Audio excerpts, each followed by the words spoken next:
Welcome back to our videos. ఈ రోజు అయితే చాలా జాగ్రత్తగా వినండి. నేను కూడా చాలా జాగ్రత్తగా చెప్తాను.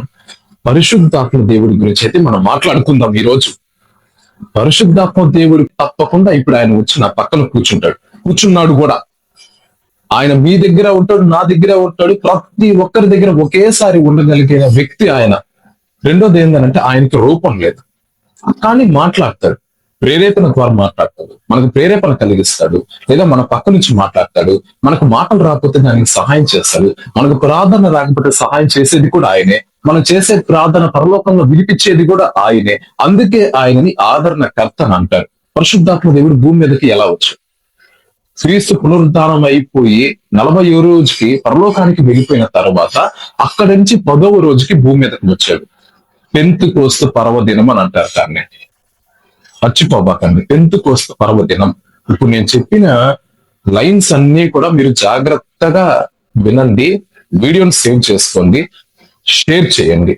ఇప్పుడు పరిశుద్ధాత్మ దేవుడు వచ్చిన తర్వాత అన్ని భాషలు మాట్లాడారు. అపోస్తులు అన్ని భాషలు మాట్లాడారు. వాళ్ళు ఏ భాషలు మాట్లాడారు అనేది కూడా బైబిల్లో అపోస్తుల కార్యాలు 2వ అధ్యాయంలో చాలా స్పష్టంగా రాశారు. ఏన్షియంట్ లాంగ్వేజెస్, ప్రాచీన భాషలు అన్నమాట అవి. వాటి పేర్లు కూడా మీరు వినుంటారో లేదో ఒకసారి మీరు చదవండి, మీకు అర్థమవుతుంది. ఇప్పుడు కమింగ్ టు ద పాయింట్ ఏంటంటే, పరిశుద్ధాత్మ దేవుడు వస్తే అసలు మనం ఆయన్ని ఎలా పొందుకోవాలా? పరిశుద్ధాత్మ దేవుని మనం అసలు ఎలా పొందుకోగలం అని అంటే, మారు మనసు ద్వారా మనం పొందుకోగలం. మనకు మారు మనసు కలగాలి, మనం చేసింది ఒప్పుకోవాలి, అప్పుడు మనం ఖచ్చితంగా పరిశుద్ధాత్మ దేవుడిని పొందుకోగలం. దాని తర్వాత చూసుకుంటే విశ్వాసం ద్వారా మనం పొందుకోవచ్చు. విశ్వాసం అంటే దేవునిలో విశ్వాసం.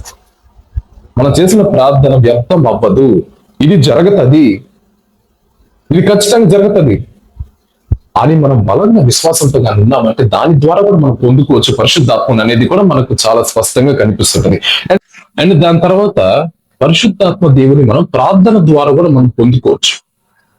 నిజం, ప్రార్థన ద్వారా కూడా చాలా వరకు అందరికీ తెలుసు, ప్రార్థన ద్వారా కూడా మనం పరిశుద్ధాత్మ దేవుని పొందుకోవచ్చు. అండ్ దాని తర్వాత ఇప్పుడు మీరు వింటున్నారు కదా, ఇప్పుడు నేను చెప్పిన మాటలన్నీ కూడా మీరు వింటా ఉన్నారు కదా, పొందుకోవచ్చు.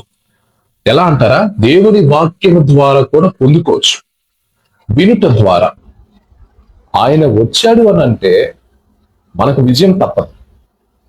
ఆ పరిస్థితిని బట్టి మనకు మాట్లాడిస్తాడు ఆయన, ప్రేరేపణ కల్పిస్తాడు. ఇదిగో ఇది మాట్లాడు, ఇదిగో ఈ విధంగా మాట్లాడు, ఇలా చెయ్యి అని చెప్పి ఆయన మనకు ప్రేరేపణ కలిగిస్తాడు.